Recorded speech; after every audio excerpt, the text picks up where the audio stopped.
Yes, so good morning, all of you. My name is Subhak Gupta, and I am pursuing my BCom honors from Shahid Bhagat Singh College. And मेरे बस अभी final year के exams रह रहे, and I have also been placed at Grant Thornton LLP as an articled assistant. तो मैं side by side vestige भी कर रहा हूँ. So आज हम air purifier के बारे में सब discuss करेंगे. तो मेरे पास एक PPT है, मैं share कर देता हूँ. सो फर्स्ट ऑफ ऑल, अगर एयर प्यूरिफायर क्या है, कैसे काम करता है, वेस्टीज में जो शार्क का एयर प्यूरिफायर आता है वो इतना इफेक्टिव है, कैसा है, वो सब डिस्कस करने से पहले हमें समझना है, एक बेस बना देता हूँ मैं, जिससे एक बार समझ में आए कि एयर प्यूरिफायर की नीड क्या है। और आज के जो पूरा टाइम है उसमें एयर प्यूरिफायर की जो सेल्स हो रही है, इतनी सारी कंपनीज आ रही है एयर प्यूरिफायर्स की, इतनी सारी, वो इतनी ज़्यादा क्यों आ रही है और इतनी ज़्यादा ये जो प्रोडक्ट सेगमेंट है इतना ज़्यादा क्यों ग्रो कर रहा है। सो अगर मैं एक छोटा सा एग्जांपल लूँ, अगर हम फ्रूट्स खरीदने जाते हैं, वेजिटेबल्स खरीदने जाते हैं, तो हम वहाँ पे अगर हम वेजिटेबल्स या फ्रूट्स लेते हैं तो हम अच्छे से चेक करके लेते हैं कि भाई कोई फ्रूट खराब तो नहीं है। अगर कुछ खराब हमें दिख जाता है तो हम वहीं पे छोड़ देते हैं और सिर्फ अच्छे क्वालिटी का ही फ्रूट्स या वेजिटेबल्स खरीद के लाते हैं। सिमिलरली अगर हम वाटर की बात करें तो सबके घर में आरओ लगे हैं।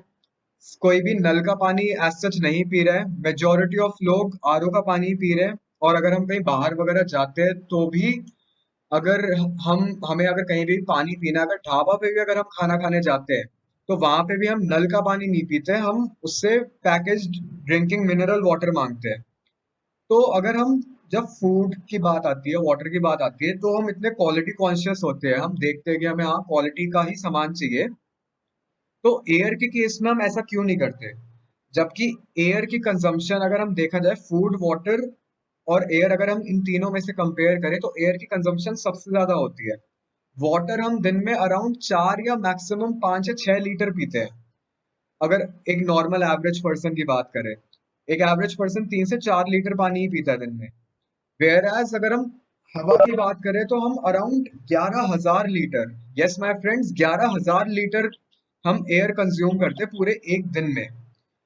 तो लेकिन जो हम पानी पी रहे हैं 4-5 लीटर, हम उसके लिए तो बहुत ज्यादा कॉन्शियस है, हम उसके लिए तो आरओ लगवा लेते हैं, हम ड्रिंकिंग, जो अपना ये पैकेज ड्रिंकिंग वाटर होता है हम वो पीते हैं, लेकिन हम एयर के लिए तो कुछ करते नहीं है। तो एक बार अब आगे चलते हैं। तो जो एयर क्वालिटी होती है हमारी, वो काफी चीजों पे डिपेंड करती है। तो उनमें से कुछ जो 3 ब्रॉड कैटेगरीज है वो है सीजन्स, और लोकेशन ऑफ द सिटी, और जो ऑक्यूपेंट का लाइफस्टाइल है वो। तो सीजन्स की अगर हम बात करें, समर में जो टॉक्सिक गैसेस होती है और जो पीएम मटेरियल्स होते हैं वो ज्यादा एम्पलीफाइड होते हैं, काफी ज्यादा वो प्रेजेंट होते हैं अपने एनवायरनमेंट में। और स्प्रिंग की अगर मैं बात करूं तो स्प्रिंग टाइम पे लोगों को बहुत ज्यादा एलर्जीज होती है, पॉलन की एलर्जी होती है। और विंटर में भी हवा बहुत ज्यादा भारी हो जाती है, तो उस वक्त जो गैसेस वगैरह होती है और दूसरे वायरसेस, बैक्टीरियाज होते हैं, ये सब बहुत ज्यादा हवा में होते हैं। और हवा बहुत डेंस होती है और इन सबका कॉन्सेंट्रेशन बहुत होता है हवा में, तो जो भी लोगों को रेस्पिरेटरी प्रॉब्लम्स होती है वो विंटर में बहुत ही बुरी हो जाती है। अब अगर बात करें सिटी की, लोकेशन की, तो अगर हम देखें तो जो बीच साइड्स हो गए और जो हिली एरियाज हो गए, वहां पे बहुत ज्यादा कम होता है एयर पॉल्यूशन। वेयर एज जो हमारी सिटीज होगी, मेट्रो सिटीज होगी, लखनऊ, कैलकाटा, चेन्नई, मुंबई, दिल्ली, एनसीआर, तो यहाँ पे बहुत ज्यादा हमारी जो एयर क्वालिटी है बहुत ज्यादा खराब है। यहाँ पे इंडस्ट्रीज बहुत है, यहाँ पे कार्स और व्हीकल्स बहुत है, यहाँ पे दूसरे टाइप के पॉल्यूटेंट्स भी बहुत ज्यादा है। तो इस वजह से यहाँ पे कंडीशन बहुत ज्यादा बेकार है। इनफैक्ट अब तो जो हिली एरियाज हो गए वहां पे भी बहुत ज्यादा कंडीशन धीरे धीरे करके खराब होती जा रही है, क्योंकि वहां पे अब पॉपुलेशन काफी ज्यादा जा रही है, टूरिस्ट, मतलब टूरिस्ट जाते हैं, मतलब लोग हिल स्टेशंस पे समर्स में जनरली घूमने जाते हैं। तो इस वजह से वहां की भी एयर क्वालिटी की काफी डिक्रीज हो रही है। और थर्ड हमारा है लाइफस्टाइल।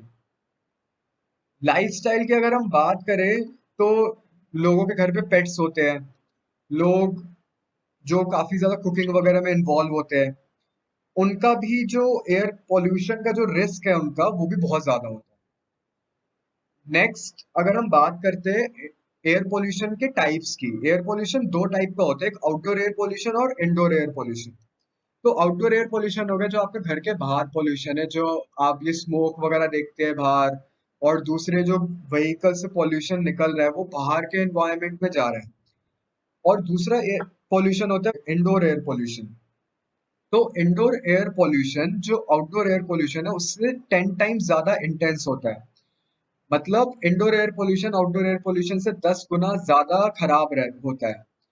इसके काफी ज्यादा जो रीजंस है वो ये है, जो रीजंस है मैं बता देता हूँ। एक तो सबसे ज्यादा जो मेन रीजन है वो आज का जो सिटीज वगैरह में घरों का जो कंस्ट्रक्शन है, जो घर बन रहे हैं आजकल वहां पे एडिक्वेट सनलाइट नहीं होती। दूसरा पुअर वेंटिलेशन होता है। फिर जो सेकेंडरी कॉजेज है उसमें आते हैं हमारे हर रूम में, आप किसी भी रूम में चले जाइए अपने घर पे, आपको वहां पे इंडोर पोल्यूशन मिलेगा। तो अगर हम अलग अलग रूम्स की बात करें तो हर जगह एयर पोल्यूशन प्रेजेंट है। जो ये आप इस चार्ट में देख रहे हैं केमिकल्स इतने सारे, केमिकल्स या दूसरे और आपके एलिमेंट्स हो गए जैसे स्मोक हो गया, और ये पेट हेयर पेट डैंडर वायरसेस, ये सब पॉल्यूटेंट्स होते हैं। तो ये किसी ना किसी तरह एयर को पॉल्यूट करते हैं। तो नेचुरली जो हमारा इम्यून सिस्टम है वो कैसे रिस्पॉन्ड करता है इन सब फॉरेन ऑब्जेक्ट्स को जब ये हमारे अंदर आते हैं। तो सबसे पहले तो इनका जो हमारे बॉडी का रिस्पॉन्स मैकेनिज्म है वो है स्नीजिंग। हमें छींक आती है जैसे ही हमारे एयर के अंदर कोई भी पार्टिकल ऐसा आ जाता है, जो हम अंदर एयर ले रहे हैं उसमें कुछ भी पार्टिकल ऐसा आ जाता है जो बॉडी के लिए नहीं है, जो एक तरह से पॉल्यूटेंट है, तो हमें छींक आ जाती है। फिर जो बॉडी का अगला रिस्पॉन्स होता है वो होता है म्यूकस सेक्रेशन। जो जैसे जो म्यूकस सा बनने लगता है नाक के अंदर, वो बॉडी अंदर से फ्लूइड्स जनरेट करती है ताकि जो भी नेजल कैविटी में जो भी पॉल्यूटेंट होगा वो बाहर उसके साथ उस फ्लूइड के साथ बाहर आ जाए। और अगर जब ये दोनों चीजें भी अनसक्सेसफुल रहती है एयर पोल्यूटेंट को बाहर रखने में, तो बॉडी इन्फ्लेमेशन करती है। तो बेसिकली जो एयरवे इन्फ्लेमेशन होता है, अगर नीचे आपको ये दिख रहे हो, ये दो एयर पाइप्स दिखा रखे हैं। जो हेल्दी एयरवे है वो आपको लेफ्ट हैंड साइड में दिख रहा है, नॉर्मल है। तो जो गले के अंदर ये पाइप है हमारा, जब इन्फ्लेमेशन होता है तब जो पाइप होता है जो उसके अंदर छेद होता है वो छोटा हो जाता है। इस चक्कर में ब्रीदिंग प्रॉब्लम्स आती है, काफी ज्यादा हमें भारी लगता है काफी सांस लेने में। तो है ना, लोगों बहुत को गंदे। अगर ये इन्फ्लेमेशन कॉन्टिन्यूड रहता है तो उस वजह से लोगों को एज्मा और दूसरी रेस्पिरेटरी डिसीजेस भी होती है। ये कॉमन हमारे सिम्टम्स है एयर पोल्यूशन के: sinuses, cold, cough, throat infection, pneumonia, tuberculosis, bronchitis, asthma. ज्यादातर जो बच्चे हैं और जो बहुत ज्यादा ओल्ड एज पीपल है वो ज्यादा सबसे ज्यादा इफेक्टेड होते हैं एयर पोल्यूशन से। इफेक्ट सबको, एयर पोल्यूशन अफेक्ट सबको करता है, लेकिन सबसे ज्यादा इम्पैक्ट जो होता है वो छोटे बच्चों पे और जो सबसे ज्यादा ओल्ड एज के लोग हैं उन पे होता है। और रेस्पिरेटरी सिम्टम्स के अगर आप रिकॉर्ड्स देखें, न्यूज वगैरह में देखें और इंटरनेट पे देखें, तो काफी ज्यादा जो केसेस है ईयर बाय ईयर बहुत ज्यादा इंक्रीज हो रहे हैं। और एक वेबसाइट के अकॉर्डिंग जो ग्लोबल एनुअल हेल्थ एक्सपेंडिचर है जो अस्थमा वगैरह और दूसरे रेस्पिरेटरी प्रॉब्लम्स के लिए, वो अराउंड $20.7 बिलियन है, जो अराउंड 12,400 करोड़ रुपए के अराउंड अमाउंट करता है। फिर ये सब जो नॉर्मल जो क्वेश्चंस लिखे आ रहे हैं इसके तो आपको सबको आंसर्स पता है कि भाई डॉक्टर्स के पास विजिट्स हमारे बढ़ गए हैं, जो मेडिकेशंस है वो भी बढ़ गए हैं, जो छोटे छोटे बच्चे हैं अब तो वो भी दवाइयां लेते हैं, इनकन्वीनियंसेस काफी ज्यादा बढ़ गई है। और हमें जो ये जो बच्चे हैं और जो भी नॉर्मल लोग हैं उनका इम्यून सिस्टम जो है वो बहुत ज्यादा लो हो चुका है। और इस वजह से उनको दिक्कतें, फीवर और दूसरे रेस्पिरेटरी डिसीजेस तो हो ही रही है, पर इनके वजह से और ज्यादा दूसरे डिसीजेस वगैरह भी हो रही है।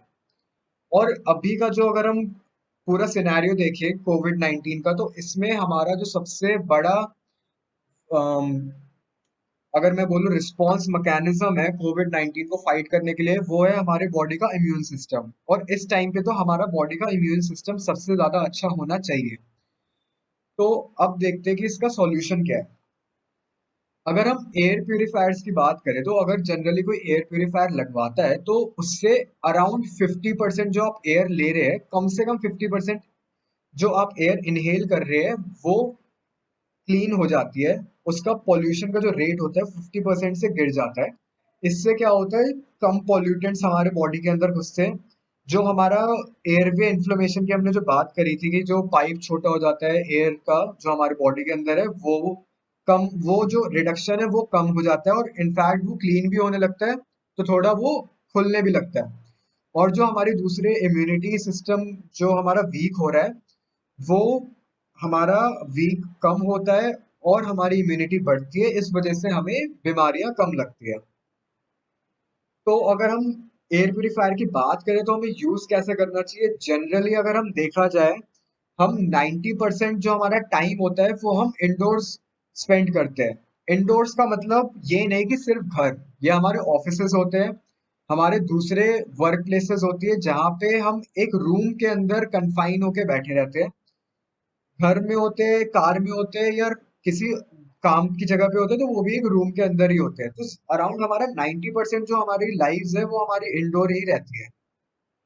तो हमें एयर प्योरीफायर्स जनरली वहां लगाना चाहिए जहां हम इंडोर में सबसे ज्यादा टाइम स्पेंड कर रहे हैं। जैसे हम अपने घर के लिविंग एरिया में लगा दें या बेडरूम में लगा लें, क्योंकि वहां पे हम सोते भी, हम वहां पे उठते बैठते सारा काम करते हैं। और जिनके यहाँ एयर प्यूरिफायर न्यू न्यू लगा है या किसी के यहाँ आज तक नहीं लगा, वो अपना एयर प्यूरिफायर अराउंड 12 से 15 घंटे उन्हें चलाना चाहिए, ताकि एयर प्यूरिफायर ढंग से काम करे और जो भी रूम के पॉल्यूटेंट्स है वो सारे ढंग से अच्छे से साफ कर सके। बाद में ग्रेजुअली हम इसकी यूसेज डिक्रीज कर सकते हैं। तो जनरली अगर आप लोगों के पास जाते हैं कि भाई एयर प्यूरिफायर के उनके आप बेनिफिट्स बताते हैं और उनको आप बोलते हैं, परसुएड करते हैं कि आप एयर प्यूरिफायर खरीदिए, तो लोग जनरली ये सब बहाने देते हैं कि हमें उसकी जरूरत नहीं है, या हम जब बाहर जाएंगे तब तो हम अवॉइड कर ही नहीं सकते पॉल्यूशन। और ये भी बोलते हैं लोग कि एक्सपेंसिव है, हमारी जो इम्यूनिटी है वो कमजोर हो जाएगी। और जो कुछ लोग तो ऐसे भी बोलते हैं कि एसी जो होता है उनके घर का वो भी एयर प्यूरिफायर की तरह ही काम कर रहा है और उसको अंदर की एयर को प्यूरिफाई कर रहा है। और ये भी लोग पूछते हैं कि हमें कैसे पता चलेगा कि ये काम कर भी रहा है नहीं कर रहा। तो इनमें से मैं सबके आंसर दे देता हूँ।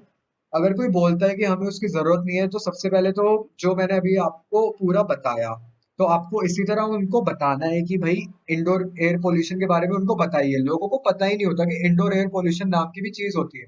लोगों को लगता है एयर पोल्यूशन तो सिर्फ बाहर ही है रूम के, लेकिन लोग ये नहीं समझते कि हमारे घर के अंदर ना वेंटिलेशन है ना सनलाइट है। तो इस वजह से जो हम बाहर से पोल्यूशन अंदर ला रहे हैं वो अंदर ही ट्रैप हो जाता है, वो बाहर नहीं जाता। घर के अंदर मोल्ड्स, बैक्टीरिया, फंगाई और आपके दूसरे पॉल्यूटेंट्स बहुत ज्यादा होते हैं। दूसरी बात, लोग कहते हैं हम बाहर जो पॉल्यूशन है वो हम अवॉइड नहीं कर सकते। बिल्कुल सही बात है, हम बाहर का पॉल्यूशन तो अवॉइड कर ही नहीं सकते, उसके लिए तो हमें मास्क वगैरह पहनना होता है जिससे हम उसका इम्पैक्ट रिड्यूस कर सकते हैं। लेकिन उनको आप समझाइए कि जो हम बाहर का जो हमारा टाइम है, जो हम बाहर टाइम स्पेंड करते हैं, वो बहुत ही कम है। क्योंकि जैसा मैंने अभी आपको बताया कि हम 90% टाइम अपना हम घर के अंदर ही स्पेंड करते हैं और घर के अंदर ही सबसे ज्यादा एयर पोल्यूशन है। तो आप बाहर की टेंशन लेने के बजाय आप अंदर का अपना सोचिए ना कि आपको अंदर, आप जो आप बैठे हो अंदर वाली जो एयर है वो आप कैसे अच्छी एयर ब्रीथ करो। फिर लोग बोलते हैं कि इट इज एक्सपेंसिव। तो अगर मैं बात करूं, जैसे मैंने आपको बताया कि एनुअल हेल्थ एक्सपेंडिचर जो एज्मा और दूसरे रेस्पिरेटरी प्रॉब्लम्स के लिए है वो अराउंड 12,400 करोड़ रुपए है। और हमारा एयर मतलब जो टोटल जो हमारे रेस्पिरेटरी प्रॉब्लम्स जो वर्ल्ड में आ रही है और जो वर्ल्डली जो एक्सपेंडिचर हो रहा है इन सब पे, वो इतना है। तो अगर हम बात करें कि अगर चलो ठीक है कोई एयर प्यूरिफायर नहीं लगवाता है, वो बोलते हैं महंगा है, तो वो बंदा काफी बैड क्वालिटी की एयर ले रहा है। वो धीरे धीरे रियलाइज करेगा उसकी इम्यूनिटी कम हो रही है, वीक हो रही है, और इसके वजह से वो बीमार बहुत ज्यादा पड़ रहा है। इसके वजह से वो डॉक्टर्स के पास बहुत ज्यादा जाएगा, डॉक्टर की फीस और दवाइयों की जो खर्चा होगा वो करेगा। और अगर बहुत ज्यादा उसकी ये चीज जो बेकार एयर ले रहा है, वो काफी बैड क्वालिटी की जो एयर वो इनहेल कर रहा है, वो अगर काफी सालों तक वो करता रहेगा तो उसको रेस्पिरेटरी डिसीजेस भी हो जाएगी। तो उसके लिए अब वो हॉस्पिटल्स में जाएगा, वो वहां पे भी एक्सपेंडिचर करेगा। तो ऐसे कर करके तो उसके कम से कम नहीं तो 10-15 लाख का एक्सपेंडिचर बैठ जाएगा। लेकिन हमारा एयर प्यूरिफायर आता है सिर्फ 18,500 का, जो हमारा डीपी रेट है। तो 18,500 की इन्वेस्टमेंट जिससे हमारी बॉडी हेल्दी रहे, वो, या फिर वो 15 लाख का एक्सपेंडिचर प्लस जो हमारी इनकन्वीनियंसेस है, डॉक्टर के पास जाना, हॉस्पिटल के पास जाना, और हमारा जो बीमार रहना, उसके वजह से हमारा प्रोडक्टिविटी डिक्रीज होना। लोग क्या प्रेफर करेंगे, उनको आप समझाइए, उनसे आप पूछिए कि आप क्या प्रेफर करेंगे, कि भाई आप 18,500 के इन्वेस्टमेंट करके आप इंडोर एयर अच्छी लो, या फिर आप डॉक्टर्स के पास पैसा खर्च करो। देन लोग कहते हैं कि हमारी इम्यूनिटी इम्यूनिटी कम हो जाएगी, वीक हो जाएगी। ये बिल्कुल गलत है। ये एक तरह से लोगों की फॉल्स, मैं क्या बोलूँ, एक तरह से मिथ है ये सच नहीं है। उल्टा एयर प्यूरिफायर लगाने से आपकी इम्यूनिटी जो होती है वो इंक्रीज हो जाती है। जैसा मैंने बताया कि आपकी जो एयर क्वालिटी होगी वो इम्प्रूव होगी, पॉल्यूटेंट्स कम होंगे, तो इस वजह से जो आप एयर लेंगे अंदर वो अच्छी जाएगी और बॉडी अच्छे से फंक्शन करेगी, तो जो इम्यून सिस्टम है वो अच्छा होगा, वो स्ट्रेंथन होगा उल्टा। देन जो एसी लोग कहते हैं कि प्योरीफाई कर देते हैं एयर, वो मैं आगे डिस्कस करूंगा। और how do we know it's working, ये भी मैं आगे डिस्कस करूंगा। तो अब एसी लोग कहते हैं कि एयर प्यूरिफाई कर देता है, ये बिल्कुल गलत है। एसी जो ठंडा कर रहा है, जो हमें ठंडी हवा दे रहा है, उसके लिए भी वो केमिकल्स यूज कर रहा है, और वही वो केमिकल्स वाली एयर वो अंदर रूम में जा रही है, अंदर ही अंदर सर्कुलेट हो रही है। और क्योंकि वेंटिलेशन वगैरह होता नहीं है, और एसी के वक्त भी हम रूम सारे बंद कर देते, सारे दरवाजे खिड़कियां बंद कर देते, तो जो एसी की जो हार्मफुल एयर है वो अंदर ही अंदर ट्रैप हो जाती है। तो वो एसी प्योरीफाई नहीं करता है एयर, वो उल्टा और ज्यादा खराब कर देता है एयर को। नेक्स्ट हम बात करते हैं अपने वेस्टीज के एयर प्योरीफायर की। इसके अंदर 3 फिल्टर्स हैं और एक प्लाज्मा क्लस्टर टेक्नोलॉजी है। तो मैं इन सबके बारे में बात करता हूँ, और ये 5 स्टेजेस ऑफ प्योरिफिकेशन में काम करते हैं। तो जो एयर प्यूरिफायर का सबसे बाहर वाला फिल्टर होता है वो ये, अगर आप देख पा रहे हैं उसमें बहुत सारे आप देखेंगे, ये काफी सारे ये होल्स है, और इन होल्स के अंदर ना बहुत पतले पतले वायर्स है जो इंटरलॉक हो रखे हैं। तो इससे क्या होता है, ये पूरी एक वायर मैश है जिसमें जो आपके PM10 वाले जो पार्टिकल्स होते हैं, जो अप टू 10 माइक्रोन होते हैं साइज में, वो कैप्चर हो जाते हैं, जैसे आपके डस्ट पार्टिकल्स हो गए। फिर उसके अगला हमारा फिल्टर जो हमारे वेस्टीज के शार्प एयर प्यूरिफायर में है वो है कार्बन फिल्टर। ये सारी गैसेस और स्मोक को एब्जॉर्ब करता है, जो आपके किचन में गैसेस वगैरह निकलती है, और जो आप तड़का वगैरह लगाते हैं, ये सब से जो गैसेस निकलती है, दूसरे जो गैसेस और स्मोक जो बाहर से आ रही है, वो जो आपके रूम के अंदर ट्रैप हो जाती है, वो सब ये एब्जॉर्ब करता है कार्बन फिल्टर। उसके बाद आता है हमारा HEPA filter. HEPA filter 99.97% smoke और टाइनी पार्टिकल्स को कैप्चर कर लेता है, जो अप टू 0.3 माइक्रोन है। तो मैं आपको इसका साइज बता देता हूँ एक तरह से। जो 0.3 माइक्रोन आप साइज देख रहे हैं, जो हमारा हेपा फिल्टर पकड़ता है, वो जो हमारा बाल होता है ना, उससे भी 200 से 250 गुना ज्यादा छोटा होता है साइज में। ये पार्टिकल हमें आंख से दिखते ही नहीं है। वो चीज तक का हमारा जो हेपा फिल्टर लगा है हमारे एयर प्यूरिफायर में, वो ये कैच कर लेता है। तो जो हमारा अलग अलग फिल्टर्स है एयर प्यूरिफायर में, वो कुछ ऐसे काम करते हैं। तो जो हमारा सबसे बेसिक फिल्टर है, जो मैश है हमारी वायर वाली, वो PM10 हाउस डस्ट और जो पेट डैंडर होता है, पेट डैंडर जो हमारे पेट, जो पेट्स होते हैं लोगों के घर में, उनकी ना स्किन होती है वो हल्की हल्की निकलती है। वो जहां भी पेट जाते हैं, वो पेट डैंडर वहां पे छोड़ते हुए जाते हैं। तो वो चीज ये यहाँ पे प्री फिल्टर हमारा कैच कर लेता है। नेक्स्ट जो हमारे हेपा फिल्टर है वो PM2.5 और पोलन कैच कर लेता है। PM2.5 जैसे मैंने बताया, जो हमारे हेयर होता है, हेयर का एक स्ट्रैंड होता है, इससे भी 250 गुना ज्यादा छोटा होता है। नेक्स्ट हमारा कार्बन फिल्टर। कार्बन फिल्टर हमारे सारे केमिकल फ्यूम्स, टॉक्सिस, VOC और दूसरे हेज कंपाउंड्स कैप्चर करता है। ये जैसे किसी के घर में व्हाइट वॉश अगर होती है, तो हमें बहुत ज्यादा VOC वगैरह की महक आती है उस रूम में। तो आप किसी के यहाँ एयर प्यूरिफायर है और वो अगर अपने घर पे व्हाइट वॉश कराते हैं, व्हाइट वॉश के बाद आप उस रूम में एयर प्यूरिफायर चला के रख दीजिए, आप देखेंगे वो बहुत जल्दी ही जो उसकी पूरी स्मेल होती है वो खत्म कर देता है। नेक्स्ट हमारा प्लाज्मा क्लस्टर टेक्नोलॉजी है। प्लाज्मा क्लस जो हमारी प्लाज्मा क्लस्टर आयोन टेक्नोलॉजी है शार्प की, वो एक पेटेंटेड टेक्नोलॉजी है और शार्प के एयर प्यूरिफायर्स में ही है। तो वो क्या करता है, वो इन सब चीजों से जो और जो चीजें बच जाती है, इन सब फिल्टर्स के बाद जो चीजें बच जाती है, उन सब चीजों पे काम करता है। दूसरे जैसे इन्फेक्शियस सब्सटेंसेस हो गए, जैसे आपके वायरस हो गए, बैक्टीरिया हो गए, उन पे। और जो आपकी स्किन टेक्सचर होता है वो उसको भी इम्प्रूव करता है, उसके मैं अभी आगे बात करता हूँ।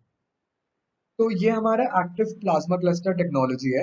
तो ये टेक्नोलॉजी करती क्या है, ये हमारे ये एक्चुअली ये आयोन्स रिलीज करती है, जैसे नेचर में होता है।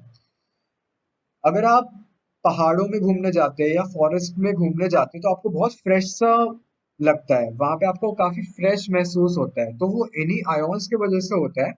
और जो ये प्लाज्मा क्लस्टर टेक्नोलॉजी है, ये इन्हीं आयोन्स को रिलीज करती है हमारे रूम्स के अंदर।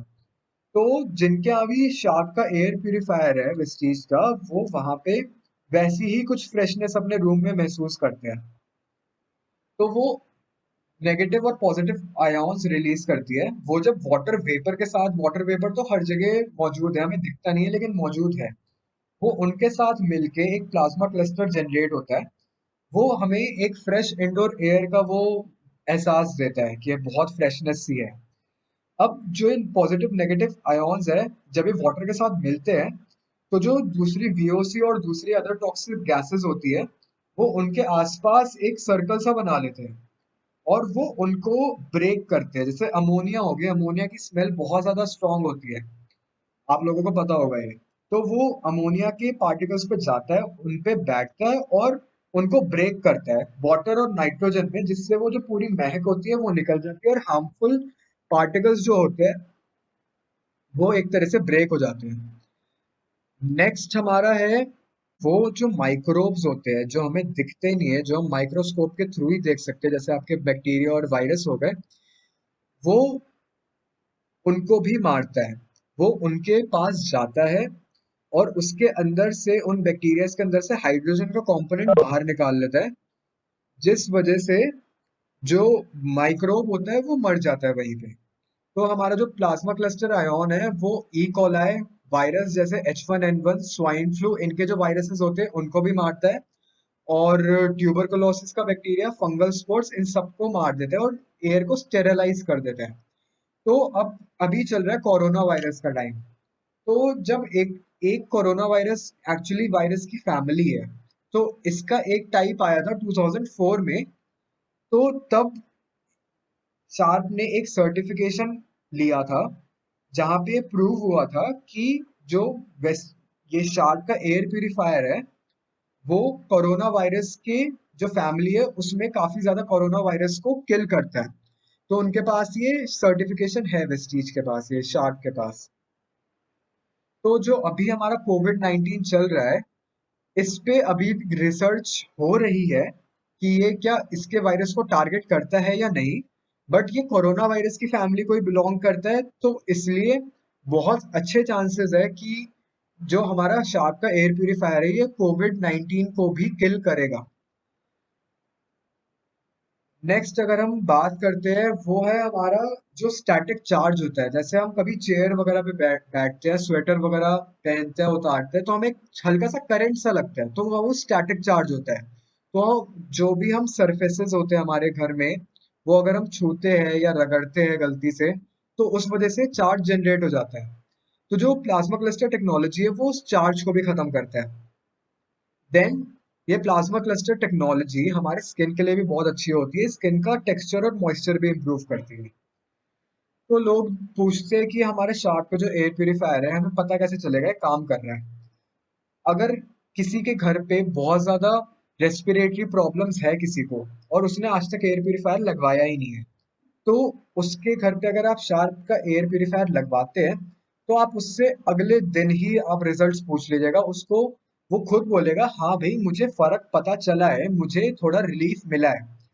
तो जो मॉर्निंग एलर्जीज होती है कुछ लोगों को, कि भाई जब सुबह उठते हैं उनको छींके आती है या उनका गला बैठा होता है, सोर थ्रोट होता है, वो भी 3-4 दिन में रिड्यूस हो जाता है। एजमा और दूसरे रेस्पिरेटरी प्रॉब्लम्स भी बहुत ज्यादा रिड्यूस करता है चार एयर प्यूरिफायर। फिर जो हमारे चिल्ड्रन एंड न्यूबॉर्न होते हैं उनको बहुत ज़्यादा कभी कभार कोल्ड वगैरह हो जाता है और वो बीमार पड़ते हैं, तो वो सब भी अगर आप एक पर्सन या एक फैमिली अगर इसको 1 साल तक यूज करती है तो उनको वो भी दिखेगा कि भाई बच्चे कम बीमार पड़ रहे हैं। और जो हमारी जो ब्रीदिंग होती है, काफी लोग कहते हैं हमें सांस लेने में बहुत दिक्कत हो रही है, काफी भारी सांस ले रहे हैं। तो अगर आप उनको 2 दिन के बाद पूछेंगे एयर प्यूरिफायर यूज करने के 2 दिन के बाद, वो बोलेंगे हाँ हमें फर्क पता चला है, हमें काफी लाइट लग रहा है, हमें ब्रीदिंग में अब दिक्कतें कम आ रही है। अब जो ये लोग हैं, सबसे ज्यादा बेनिफिट किसको होगा? हेल्दी पीपल को तो होगा ही होगा। जो हेल्दी है वो बीमार नहीं पड़ेंगे, जिनको एज्मा और दूसरे लंग प्रॉब्लम्स है, रेस्पिरेटरी प्रॉब्लम्स है, उनको हॉस्पिटल्स में अलग अलग टाइप के पेशेंट्स आते हैं, अलग अलग टाइप के डिसीजेस के साथ आते हैं, उनको बेनिफिट होगा। हॉस्पिटल्स में जो लोग हैं, एक तो पेशेंट्स पेशेंट्स को भी दिक्कतें नहीं होगी, प्लस जो वहाँ पे हेल्थ वर्कर्स है जो काम कर रहे हैं, नर्सेज होगी, डॉक्टर्स होगी, वो भी बीमार नहीं पड़ेंगे, उनके जो आसपास की एयर होगी वो साफ रहेगी। Then second hand smokers. Second hand smoker वो होते हैं, समझ लीजिए 4 लोग रहते हैं एक फैमिली में, उनमें से एक बंदा स्मोक करता है रूम में बैठ के, तो जो बाकी 3 भी जो रूम में बैठे होते हैं वो पैसिव स्मोकर्स होते हैं, वो सेकेंड हैंड स्मोकर्स होते हैं। वो खुद स्मोक नहीं कर रहे सिगरेट वगैरह, लेकिन जो दूसरा स्मोक कर रहा है उसका स्मोक इनहेल कर रहे हैं। देन जो पेट ओनर्स हो गए, पेट्स में आपका डॉग्स, कैट्स, बर्ड्स, रैबिट, कोई भी आपके पास पेट हो, वो पेट्स के जो पेट डैंडर होता है और पेट के जो हेयर होते हैं, वो कॉन्स्टेंटली शेड होते रहते हैं। और वो अगर आपके नोज के अंदर जाते हैं, आपके लंग्स के अंदर जाते हैं, तो बहुत ज्यादा इफेक्ट करता है आपको। तो जो पेट ओनर्स हैं उनको तो जरूर जरूर लगवाना चाहिए एयर प्यूरिफायर। देन जो हमारे आईटी और सर्वर रूम्स हो गए, जहाँ पे कंप्यूटर्स रखे होते हैं, बहुत ज्यादा हीट जहाँ पे जनरेट होती है, उन कम जहाँ भी आपको देखेंगे, अगर आप कंपनीज वगैरह में देखेंगे जहाँ पे भी कंप्यूटर्स वगैरह रखे होते हैं, एक जो सर्वर रूम्स होते हैं वो रूम्स पूरे क्लोज होते हैं, कभी भी वहां पे डायरेक्ट सनलाइट नहीं आती है। तो उस चक्कर में वहां पे बहुत ज्यादा बैक्टीरियाज वगैरह होते हैं, तो वहां पे अगर कोई काम करता है तो उसे वहां पे एयर प्यूरिफायर लगवाना चाहिए, और ये बहुत ज्यादा उनको बेनिफिट करेगा। तो अगर हम पर डे कॉस्ट देखें हमारे एयर प्यूरिफायर की, वो अराउंड ₹12.5 बनती है। और ये अराउंड 99.97 पीएम 2.5 पार्टिकल्स को ट्रैप करता है, और इसमें एक्टिव प्लाज्मा क्लस्टर टेक्नोलॉजी भी है। तो जो मार्केट में एयर प्यूरिफायर्स आ रहे हैं, मैं एक बार उनके साथ का कंपैरिजन दे देता हूँ आपको। मार्केट में काफी सारे ब्रांड्स के एयर प्यूरिफायर्स आ रहे हैं जो इनसे सस्ते भी हैं। हमारे वेस्टीज के ब्रांड्स का जो एयर प्यूरिफायर आ रहा है 18,500 का, उससे सस्ते भी है, 11,000 के, 12,000 के भी आ रहे हैं। लेकिन आप अगर उसके फीचर्स और हमारे वेस्टीज के एयर प्यूरिफायर के फीचर्स कंपेयर करेंगे तो आपको बहुत बड़ा फर्क दिखेगा। पहला तो मैं आपको बता देता हूँ, हेपा फिल्टर होगा। हेपा फिल्टर हर ब्रांड के एयर प्यूरिफायर में आपको मिलेगा। तो हेपा फिल्टर तो एक तरह से एक बेसिक फिल्टर हो गया, लेकिन हेपा फिल्टर की भी अलग अलग क्वालिटीज होती है। जो हमारा हेपा फिल्टर है शार्प का, उसके पास बहुत सारे सर्टिफिकेशंस हैं, और ये सारे सर्टिफिकेशंस हर ब्रांड के एयर प्यूरिफायर के हेपा फिल्टर पे नहीं होंगे। प्लस जो हमारा जो सरफेस एरिया है हेपा फिल्टर का, वो बहुत ज्यादा है। बाकी दूसरे ब्रांड्स के जो सरफेस एरिया है हेपा फिल्टर का, वो बहुत कम है। इससे वो क्या होता है, फर्क ये पड़ेगा कि उससे कम पॉल्यूटेंट्स या कम एयर ही वो प्योरीफाई कर पाएगा। लेकिन जो हमारा वेस्टीज का एयर प्यूरिफायर है, वो एक तरह से ज्यादा क्वांटिटी ऑफ एयर एक साथ प्योरीफाई कर पाएगा। देन अब दूसरे फिल्टर्स की बात करें, हम कार्बन फिल्टर की बात करें, वो और बहुत बहुत बहुत कम ब्रांड्स में अवेलेबल है। और अगर जिस ब्रांड में अवेलेबल है भी, तो वो हमारे एयर प्यूरिफायर से महंगा है। तो कार्बन फिल्टर हमारे में एक एडेड एडवांटेज है। दूसरा हमारे पास प्लाज्मा क्लस्टर टेक्नोलॉजी है। जो प्लाज्मा क्लस्टर टेक्नोलॉजी है, वो शार्प की पेटेंटेड टेक्नोलॉजी है, वो दूसरे एयर प्यूरिफायर्स में आपको नहीं मिलेगी। तो प्लाज्मा क्लस्टर टेक्नोलॉजी के मैंने आपको बेनिफिट्स बताए, आपके वायरसेस वगैरह को मारता है। हेपा फिल्टर से तो आपकी डस्ट और दूसरे पार्टिकल्स ही बस आपके फिल्टर हो रहे हैं, लेकिन कार्बन फिल्टर से आपका स्मोक भी फिल्टर हो रहा है, और प्लाज्मा क्लस्टर की वजह से आपके वायरसेस भी मर रहे हैं। तो एक तरह से आपका पूरा होलिस्टिक एयर क्वालिटी इंप्रूवमेंट हो जाता है। और दूसरे ब्रांड्स के जो एयर प्यूरिफायर्स है वो एक्चुअली क्या करते हैं, जो एयर है वो एयर ली, प्योरीफाई करी और वो बाहर फेंक दी, बस वो इतना काम करते हैं। और वो जो एयर होती है वो ऊपर हवा में ही, मतलब एक तरह से ऊपर ऊपर ही रहती है। वो एक तरह से जो सरफेसेस होते हैं ना, सरफेस पे जो आपके दूसरे पॉल्यूटेंट्स होते हैं वो उनको टारगेट नहीं करती है। जो वेस्टीज का एयर प्यूरिफायर है वो जो सरफेस पे आपके पॉल्यूटेंट्स हो गए, पॉल्यूटेंट्स जो भी आपके डस्ट पार्टिकल्स वगैरह सरफेसेस पे भी होंगे, दूसरे आपके फर्नीचर हो गए, टेबल हो गए, इन सब के जो सरफेस पे भी जो पॉल्यूटेंट्स हो गए उसको भी टारगेट करती है। तो और दूसरा प्लाज्मा क्लस्टर के मैंने आपको बेनिफिट्स 5 बता ही दिए। ये स्टैटिक चार्ज भी रिमूव करेगा, एक फ्रेशनेस का आपको एहसास भी देगा, प्लस आपके वायरसेस वगैरह को भी किल करेगा। तो एक तरह से वेस्टीज का जो एयर प्यूरिफायर है वो होलिस्टिक वे में काम करता है, हर चीज को टारगेट करता है। तो मेरे तरफ से आज के लिए इतना ही था। Thank you.